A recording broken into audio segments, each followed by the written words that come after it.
Olá, tudo bem? Eu sou o Dodô e está começando mais um Manual da Cultura Pop, podcast onde irei conversar sobre obras da cultura pop como filmes, animes e videogames. Toda semana tem episódio novo. Siga acompanhando esse projeto e deixe seu comentário sobre esse episódio. Hoje iremos falar de um dos precursores dos animes do Brasil, Saint Seiya, também conhecido como Os Cavaleiros do Zodíaco, do fatídico ano de 1985, escrito e desenhado por Masami Kurumada. Já se fazem aí 40 anos dessa obra, que certamente é uma das obras mais importantes para a gente aqui do Ocidente, porque sem Cavaleiros do Zodíaco, sem o sucesso de Cavaleiros do Zodíaco, vários outros animes não teriam tido a oportunidade de chegar ao Ocidente. E hoje, depois de tantos anos, depois de 40 anos, já temos toda uma cultura estabelecida de animes aqui no Ocidente, e muito disso se deve ao sucesso de Saint Seiya e de outros animes de sua época. Então é sempre muito bom relembrar dos antigos e saudá-los. Porém, o meu comentário hoje aqui não vai ser tão positivo, porque basicamente a minha opinião básica e resumida sobre Saint Seiya é que ele é um mangá com uma ideia genial, muito criativa, principalmente quando você vê a época que ele foi escrito. A história é interessante e diferente, usa a mitologia grega combinada com astrologia, as armaduras também são incríveis, afinal estamos falando de cavaleiros e todas as armaduras são muito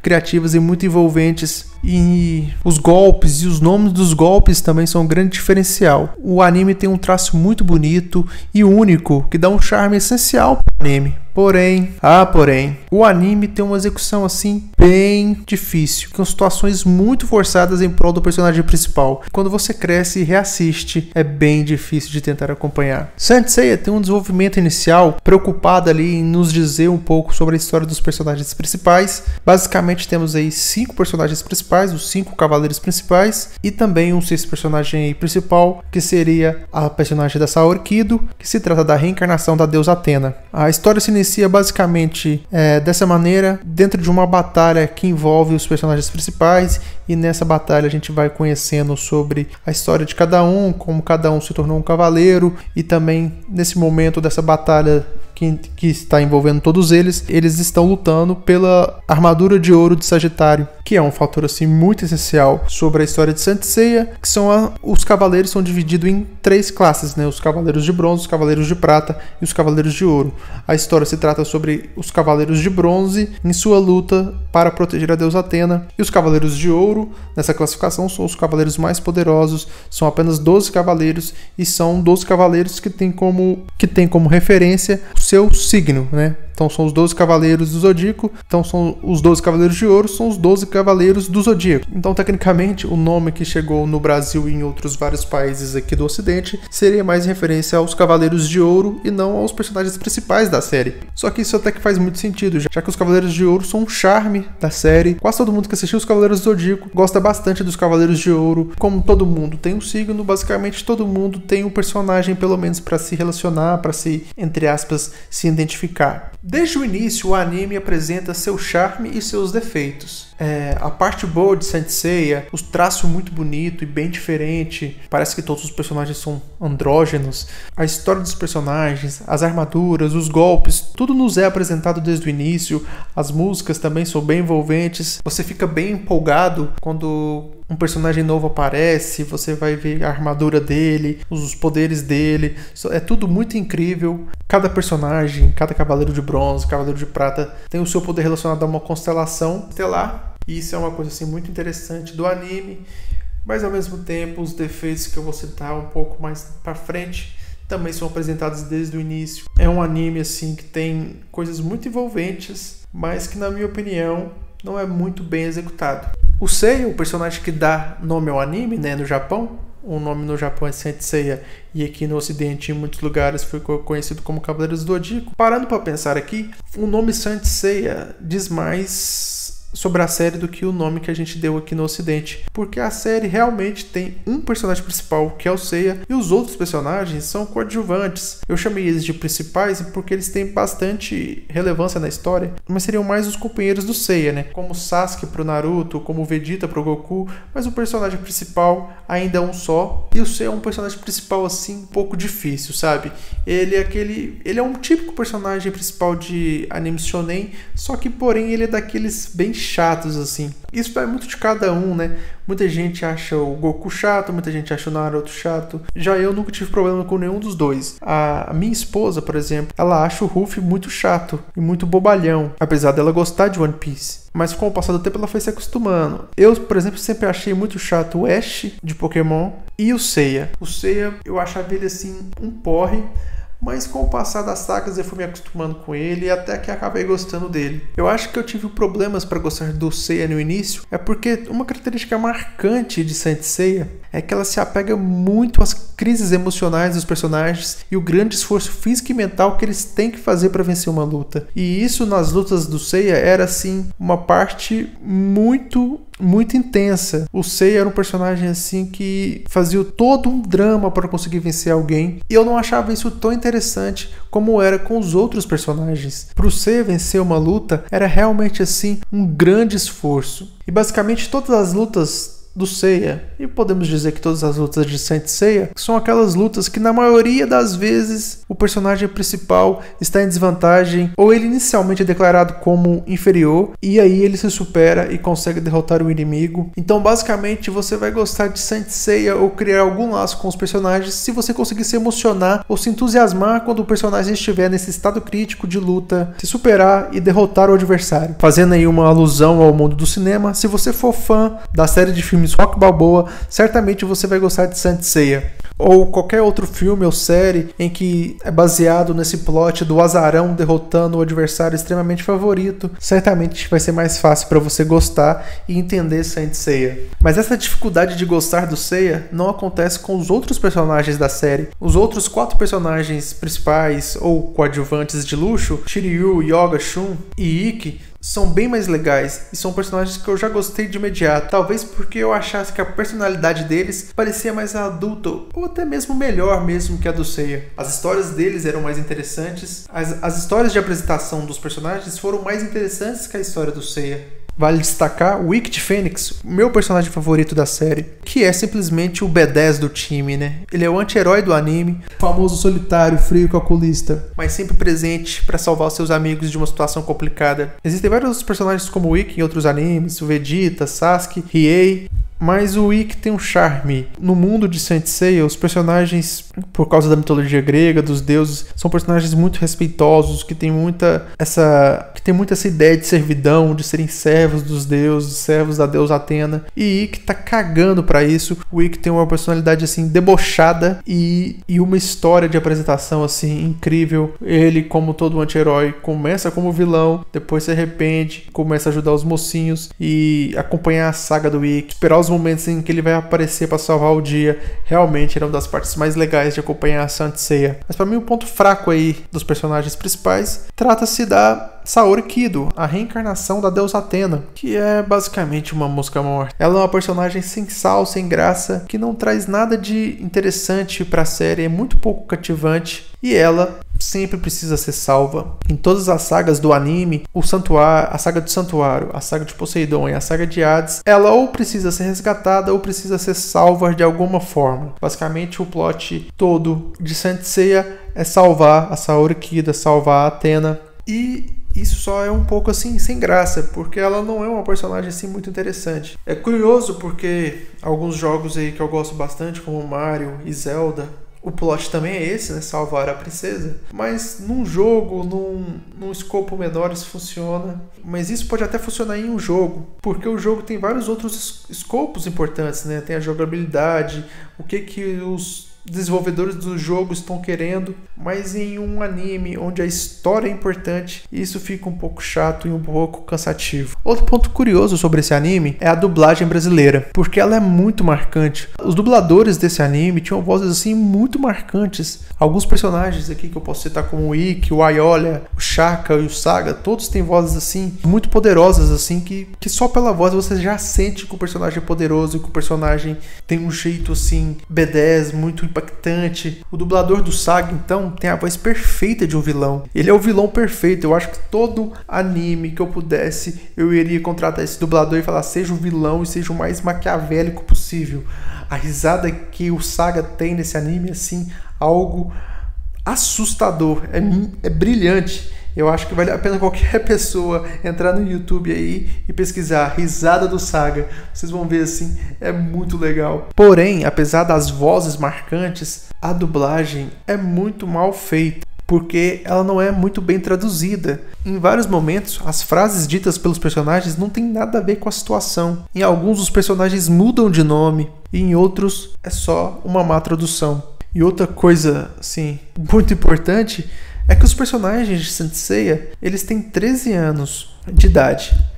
Mas se isso não fosse dito durante a história, era impossível associar esses personagens a adolescentes, pré-adolescentes. A voz dos atores era uma voz bem adulta e não tinham nada a ver com uma voz de um adolescente, de um pré-adolescente. Então, por mais que a voz seja marcante, ela não tem muito a ver com os personagens. Mas isso não influencia muito na história. Mas eu só acho curioso. Personagens de 13, 14 anos de idade têm a voz de um homem de 40, 50 anos de idade. Outro ponto interessante é a história. A história começa focando em apresentar os personagens, como eu disse, e depois vai evoluindo, contando a história daquele universo. E de fato fica mais interessante. A crise do santuário, onde ficam os cavaleiros, a traição de alguns cavaleiros, e depois as guerras entre os deuses que acontecem entre Atena, Poseidon e Hades, são muito interessantes. E essa mistura de mitologia grega com astrologia ocasiona em um mundo vasto e cheio de ideias fora do comum. Você fica instigado a saber mais, a querer saber mais sobre aquele mundo e ver a aparição de novos cavaleiros de ouro e de outros deuses e quais elementos da mitologia serão associados àquele deus é um fator sim muito interessante da série. Isso leva assim a outro ponto muito legal de Saint Seiya, que são as armaduras, as habilidades e os golpes, que na minha opinião são o fator principal do sucesso de Saint Seiya, porque era isso que era o mais empolgante para mim quando eu assisti esse anime. Era poder brincar com os meus primos, aplicando os golpes, fingindo vestir a armadura e se imaginar sendo aquele personagem. As armaduras são sim muito foda. As armaduras de ouro então são maravilhosas. A animação que acontecia pro personagem vestir a armadura, a mudança de clima, a mudança na música, tudo era assim muito empolgante. Eu acabei de falar mal da dublagem, mas também a dublagem do nome dos golpes assim é muito legal. O meteoro de Pegasus do Seiya, o cólera do dragão do Shiryu, o pó de diamante do Yoga, a tempestade nebulosa do Shun e a ave fênix do Ikki ecoam na minha mente até hoje. Ensinar esses golpes era assim maravilhoso. Saint Seiya tem essa capacidade incrível de fazer você se imaginar dentro daquele universo e principalmente se imaginar sendo um dos personagens principais. Eu acredito que esse sentimento seja uma das coisas mais legais que um anime shonen é capaz de fazer. Essa capacidade de transmitir uma vontade de entrar naquele mundo para uma criança. Isso é realmente sensacional. Mas apesar de todos esses fatores positivos que eu citei, a execução disso é um desastre completo. Saint Seiya é um anime bem difícil de se assistir hoje em dia. Um dos problemas principais disso, na minha opinião, é que as lutas de Cavaleiros do Zodíaco parecem muito estáticas. É como se fosse uma luta de WWE, onde o oponente fica parado enquanto o outro aplica o golpe. E aí você espera seu adversário levantar e agora ele aplica o golpe. Então, apesar dos golpes serem maneiros, como eu disse antes, as lutas são muito iguais e muito parecidas. Todas as lutas, desde a primeira luta de Seiya até a última luta na saga de Hades, todas as lutas parecem sim muito iguais e com pouca criatividade. E mesmo sendo uma série longa, os personagens principais têm poucos golpes. Citando o Seiya como exemplo, ele aplica o seu meteoro de Pegasus em todos os seus adversários durante o anime inteiro. E como a luta de Saint Seiya não é muito dinâmica, não tem trocação de golpes, é mais eu aplico o meu golpe especial, você aplica o seu golpe especial, eu aplico o meu golpe especial, você aplica o seu golpe especial. Então você tem que ver o Seiya aplicando o seu meteoro de Pegasus em todos os adversários na mesma sequência de sempre, que é basicamente assim que acontece. Vou explicar rapidinho para vocês como funciona uma luta do Seiya. Ele começa a luta, aplica o meteoro de Pegasus, o adversário não sente nada, o golpe não funciona. Então vai lá, o adversário dá o golpe dele no Seiya, que quase mata o Seiya. Seiya se levanta, fala uma frase motivacional, aplica o meteoro de Pegasus de novo, que não funciona novamente. O adversário vai lá e dá mais um golpe no Seiya. O Seiya fica à beira da morte, e aí ele pensa na Saori, ele pensa na deusa Atena, se levanta e aplica o meteoro de Pegasus de novo agora,